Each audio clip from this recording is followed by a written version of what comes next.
नमस्कार, मी पंजाब हवामान अभ्यासक मुक्काम पोस्ट गोगोळी धामणगाव तालुका सेलू जिल्हा परभणी। राज्यातील सर्व शेतकऱ्यांसाठी परत एक अंदाज। आज आहे 2 सप्टेंबर। आज 2 आणि उद्याच्याला 3 आणखीन उद्याच्या दिवस मध्ये राज्यातला पावसाचा जोर राहणार आहे, म्हणून हा अंदाज लक्षात घ्यायचा। महाराष्ट्रातला जोर म्हणजे महाराष्ट्रामधील मराठवाड्यातला म्हणजे मराठवाड्यापर्यंत जोर उद्याच्याला कमी होईल, पण हे जोर परत उत्तर महाराष्ट्राकडे जाणार म्हणजे जवळपास 2, 3, 4च्या दरम्यान उत्तर महाराष्ट्राकडे पुन्हा हेच या स्वरूपाचा पाऊस पडणार आहे। ओढे नदी नाले वाहणारा पाऊस पडणार आहे, मुसळधार पडणार आहे, अतिवृष्टी होणार आहे, म्हणून नदीकाठच्या लोकांनी सतर्क राहावे, काळजी घ्यावी। कारण की राज्यामध्ये या पावसानं मुसळधार पावसानं सगळीकडे थैमान घातलंय, म्हणून हा अंदाज सर्व शेतकऱ्यांना लक्षात येता। राज्यात एकंदरीत परिस्थिती पाहिजे तर पूर्व विदर्भ, आज पूर्व विदर्भात तिकडल्या भागामध्ये वर्धा, नागपूर, भंडारा, गोंदिया तिकडल्या भागामध्ये तिकडल्या पावसाचा जोर उसळ आणि पश्चिम विदर्भ आणि मराठवाड्यातला जोर मात्र आज 2 तारखेपर्यंत असाच राहणार आहे, म्हणून हा अंदाज लक्षात येता। हा पाऊस लगेच आज काय होणार आहे की जालना, नगर तसेच असा करत करत नाशिककडे जाणार आहे, म्हणून नाशिककडच्या शेतकऱ्यांना एक विनंती, नदीकाठच्या लोकांनी सतर्क करावे। ज्यांची घरे नदीकाठी आहेत त्यांनी सतर्क करा आणि पाऊस चालू झाल्याच्या नंतर तुम्ही सगळं लक्ष ठेवा, कारण की काय होईल रात्रीतच अचानक पाऊस पडायला आहे आणि घराला पाण्याचा वेढा पडायला आहे, म्हणून हे सगळ्यांनी लक्षात घ्यायचं।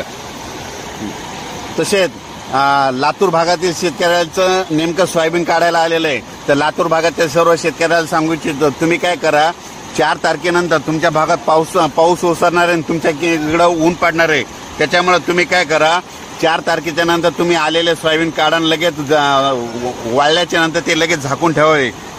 तसेच झालं तर लगेच म्हणजे 2 म्हणजे आज 2, 3 म्हणजे 2 आणि 3 सप्टेंबर आज मराठवाडा, उत्तर महाराष्ट्र, पश्चिम महाराष्ट्र, कोकणपट्टी ह्या भागामध्ये आता हे पाऊस तिकडे जाणार आहे, तिकडे पावसाचा जोर वाढणार आहे, म्हणून हा अंदाज लक्षात येतात।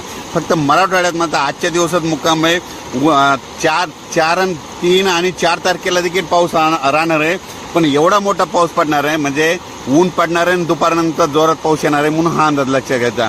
आणि राज्यात जास्त आता पाऊस आता उत्तर महाराष्ट्राकडे म्हणजे नाशिक, धुळे, नंदुरबार, जळगाव, नाशिक, नगर, संभाजीनगर या जिल्ह्याकडे आता म्हणजे आजचा 2, 3, 4चा पाऊस तिकडल्या भागामध्ये जोरदार पडणार आहे, तळ्याला पाणी देखील वाढणार आहे, म्हणून हे देखील अंदाज लक्षात घ्यायचा। माझी शासनाला विनंती आहे की काय करावं की शेतीचे पंचनामे करावं आणि सर्व शेतकऱ्यांना मदत करावी, कारण की मी माझा स्वतः वैयक्तिक शेतकरी असताना माझ्या जवळपास 5 एकरचं सोयाबीनचं पीक वाहून गेलेलं आहे। वाटल्यास तुम्ही बघू शकता, म्हणजे शेतातून पाणी गेलंय आणि माझं स्वतःच नुकसान झालंय। तर असं असंख्य शेतकऱ्याचं महाराष्ट्रातल्या, मराठवाड्यातल्या सगळ्या शेतकऱ्याचं आतोनात नुकसान झालंय, त्यांचा पंचनामा करावा, त्या शेतकऱ्याच्या शेतात जाऊन पंचनामा करावा आणि शेतकऱ्याला तात्काळ मदत करावी। कारण की परत एक माझी महाराष्ट्रातल्या सर्व शेतकऱ्यांना विनंती आहे, तुम्ही काय करा, आज आणि उद्या तुम्ही तुमचा विम्याची क्लेम करा, म्हणजे तक्रार दाखल करा, ऑनलाईन तक्रार दाखल करा। ऑनलाईन तक्रार दाखल केल्याच्या नंतरच तुम्हाला ते नुकसान भरपाई भेटू शकते। धन्यवाद।